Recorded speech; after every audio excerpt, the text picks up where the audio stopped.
For the past 25 years, Urban Improv has been helping young people navigate the changing world of social divides and conflicts.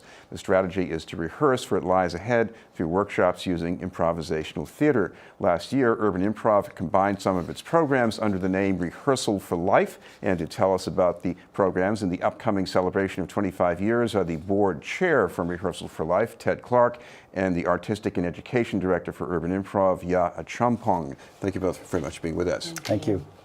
First, I want to start with Ted. Talk about this history. Originally, even before those 25 years, they were the freelance players. And how did you go from that to Urban Improv? Sure. Well, our organization started 45 years ago as as freelance players doing after-school theater with original works that artists had created to give kids the opportunity to explore emotion, stories on stage after school. But because of a lot of what was going on in the 90s in Boston, the idea of using art for development and addressing social issues really became Urban Improv.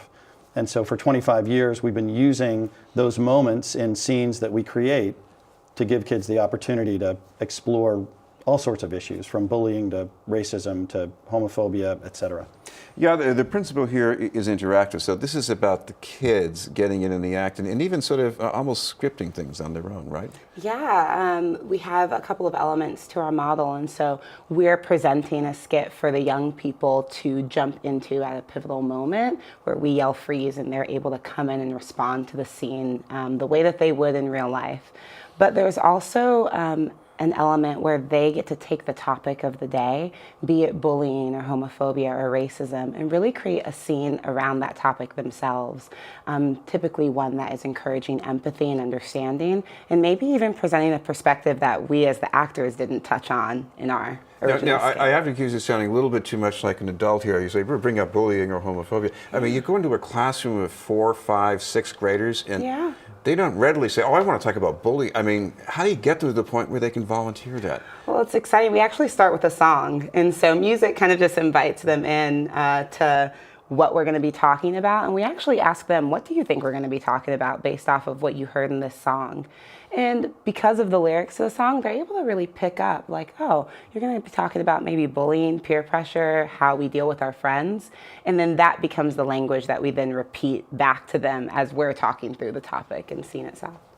Ted, what about some of the issues? It seems every year there's a different set of issues in the spotlight. I mean, now we have Me Too, cyberbullying. Talk about how you're adapting to that.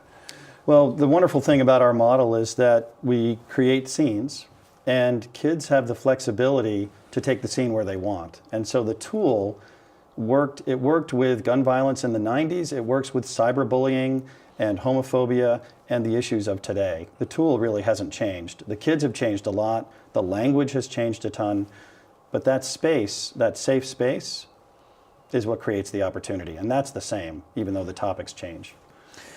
Yeah, talk about the cyberbullying effect, because I think we hear about this with the mass shootings or violent conflict, but you got a girl who could be 12 years old and she gets targeted.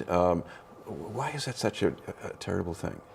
Oh gosh, I think for young people, a lot of their worlds now, a lot of their world is online.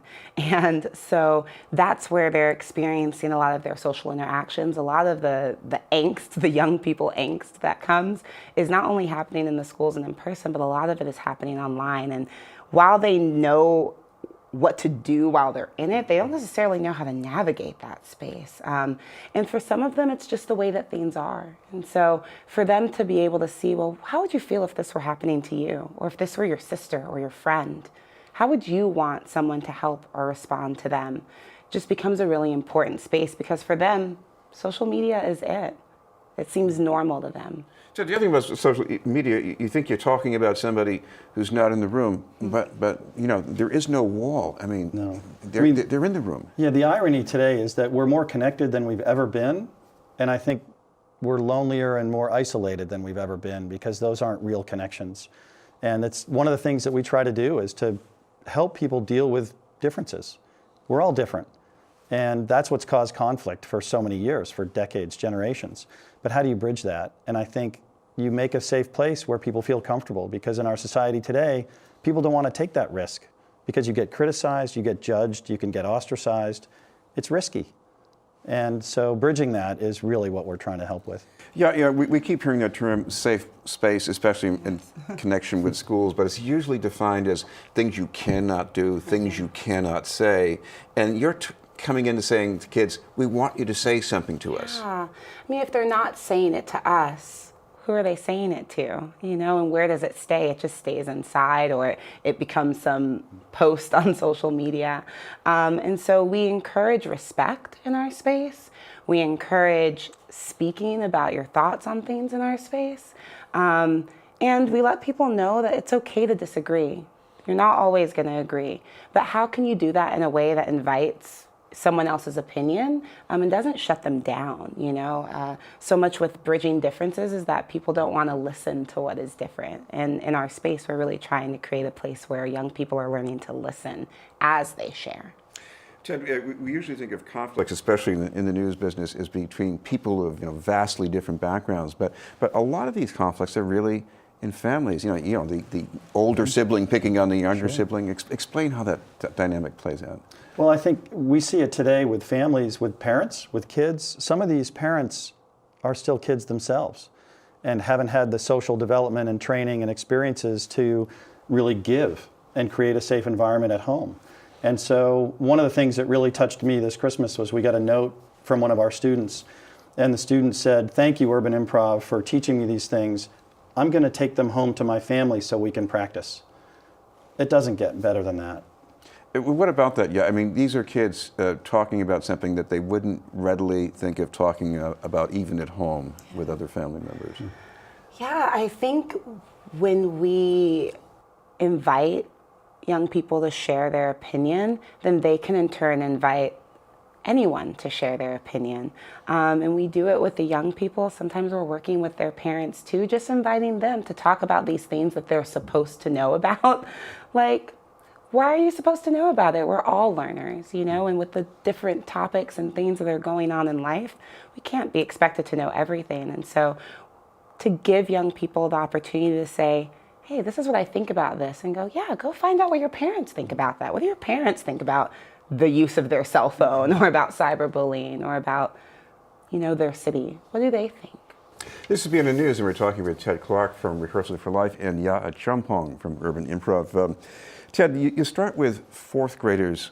Why is that? It seems fairly young at first. It's very young, and we've just learned from our research that that's really where there's enough self-awareness to start impacting changes in behavior from a maturity standpoint. And we have a research study that showed that fourth grade is when violent behavior can start, and sort of in terms of aggression. And the kids who've done our program don't develop that aggression as much. And so our core program is 4th through 8th grade. We have a high school program. We've talked about going younger, but we haven't grown to that stage at this point.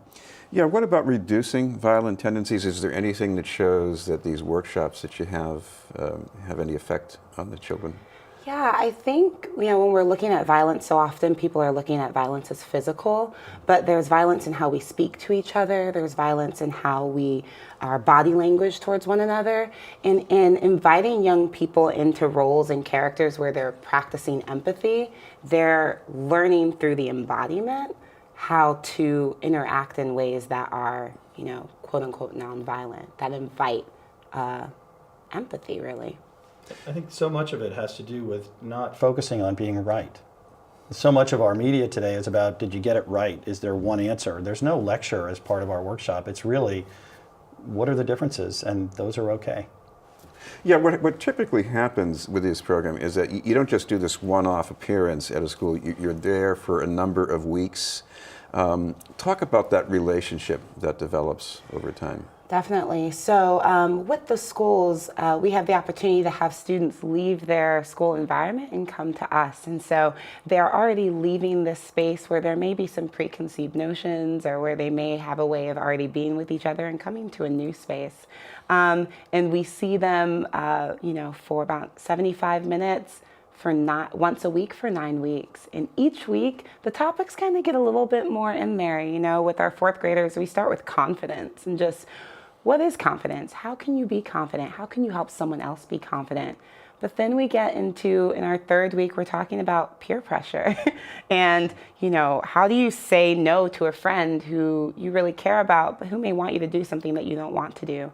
And just in spending time with the kids, learning their names, asking them how their day is going, trust starts to slowly build. And we see that in how they're responding to our questions in the workshops.